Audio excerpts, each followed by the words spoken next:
Late one evening, Emma was alone in her apartment, finishing up some work. She had always been a night owl, and her tiny studio had a cozy, if slightly eerie, feel when the lights were dimmed and the city noises muffled by the closed windows. As she sat typing, the hairs on the back of her neck began to prickle. It was a strange sensation, like someone was watching her, but she shook it off, blaming it on the late hour. Then she heard it. A faint tapping sound, like fingernails on wood, coming from the living room. She froze. Her heart raced as she scanned the room. There was no one there. The apartment was still, save for the hum of the fridge. She glanced toward the window. No one outside. The tapping came again, louder this time. Emma stood up and slowly crept to the living room, the noise growing more distinct with each step. The tapping was coming from the other side of the door to her closet. She hesitated.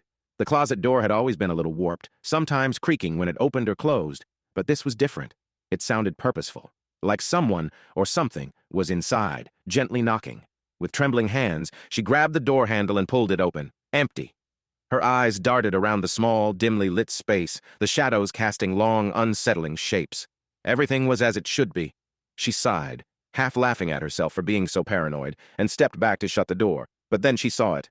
At the very back of the closet, there was a small piece of paper, tucked beneath an old scarf she had long forgotten about.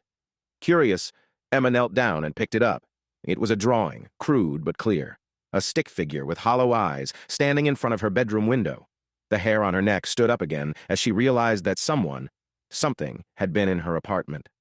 And then the tapping started once more. This time it was coming from inside the closet.